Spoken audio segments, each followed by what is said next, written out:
So ang tatandaan lang po natin dito mga kaibigan, pagka yung sasakyan sa side mirror natin ay gatuldok pa lang, no? Gatuldok pa lang po siya, ang ibig sabihin po niyan. Okay, another video para sa ating mga followers, sa mga solid subscribers sa YouTube, sa mga followers natin sa TikTok, at syempre dito sa ating Facebook page. Gawin ko lang ng answer video yung tinatanong ng ating isa sa mga followers natin dito.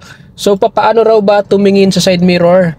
Papaano ang pagtansya sa side mirror, lalong-lalo na kung may mga paparating na sasakyan? Papaano ba malalaman kung safe nang umabante or lumipat ng linya? It's depend dito sa side mirror. Ano ba yung mga palatandaan or mga titignan kung tayo ay safe habang nakatingin dito sa ating side mirror? Okay. So bibigyan ko po kayo ng tip mga kaibigan regarding dito sa content na to, ano, kung paano tumingin sa side mirror at pagtansya. So dito sa side mirror natin, kung inyo pong mapapansin, ano, yan, ito po yung side mirror sa kanan at ito naman yung side mirror sa kaliwa. So obviously, since nandito tayo ngayon sa gilid nakatigil, so nandito yung mga sasakyan sa bandang kaliwa nang gagaling sa likod.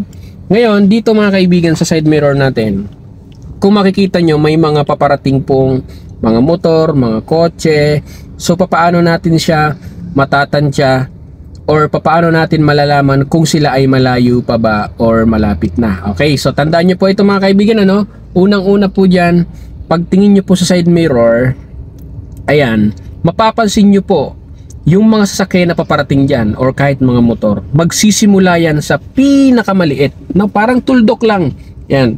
And then unti-unti makapapansin nyo, ayan, may mga paparating, unti-unti silang parang nagzo-zoom, ano sila, ano, parang nagzo-zoom in.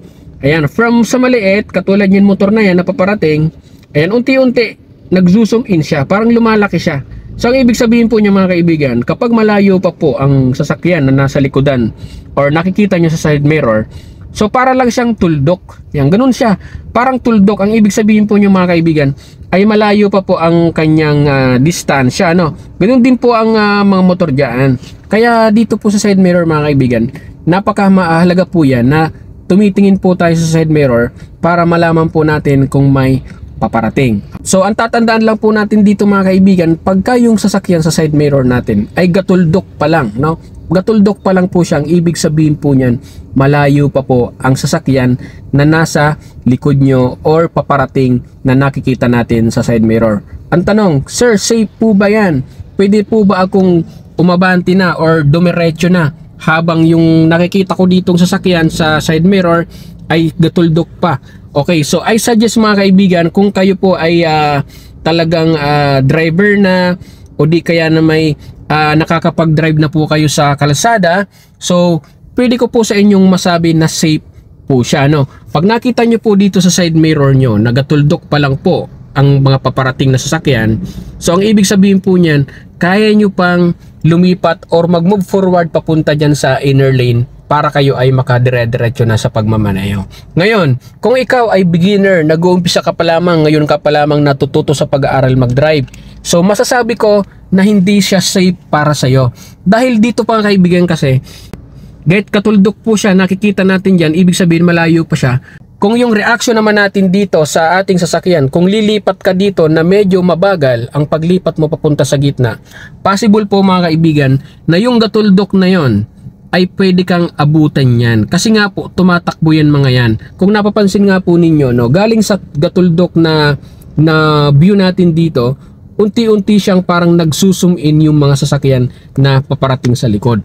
Kaya I suggest kung beginner ka, bago-bago ka pa lamang mag-aral mag-drive, siguro mas i-practice natin na talagang walang sasakyan dito na paparating, saka tayo lumipat dito sa lane, sa inner lane, bago tayo makapag-drive ng dire-diretso. Kasi kagaya ng sinabi ko, syempre pag beginner ka pa lang, bago-bago ka pa lang sa pag-aaral mag-drive, yung reaction natin ay hindi pa ganon kabilis para makalipat ka agad at para makaiwas dun sa mga paparating na sasakyan sa likodan natin. Pero kung ikaw ay driver na, may experience ka na, ito na lang ang kulang sa'yo na hindi mo matansya, so I think kayang-kaya mo nang sabayan, kayang-kaya mo na siyang i-timings yung paglipat mo dyan sa gitna ng kalsada na hindi ka inaabot nung nasa likodan. Katulad po nitong sasakay natin Ayan, simula sa gatuldok na yan, unti-unti nagsusum in siya, ayan no. So papalaki siya ng papalaki. So unsafe na po kapag yung sasakyan ay malaki na po. Buong side mirror nyo na nakikita katulad ng mga sasakyan na to na paparating from parang tuldok na yan. So unti-unti lumalaki sila pag tingin natin sa side mirror. So unsafe na po siya, no. Kaya tatandaan po natin mga kaibigan, ano.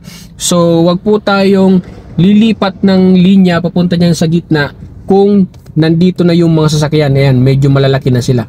Pero kung gatuldok pa lang po, so safe pa po yan dun sa mga may experience na sa pagdadive. At syempre, idagdag ko na rin, mas maganda at safe kung tayo ay mag-head check. Additional safety po kasi mga kaibigan, kung tayo po ay mag-head check. Kasi dito sa side mirror, actually, medyo madaya yan. Kaya mas maganda, pwede po tayo mag-head check, lingon tayo dyan sa likod para mas actual po nating makikita yung condition or sitwasyon ng mga paparating na sasakyan. So, ilan po mga kaibigan, ano? Sana po nasagot ko yung katanungan ng isa nating viewers dito sa ating page at sa ating YouTube channel. So, ilang. Bye-bye!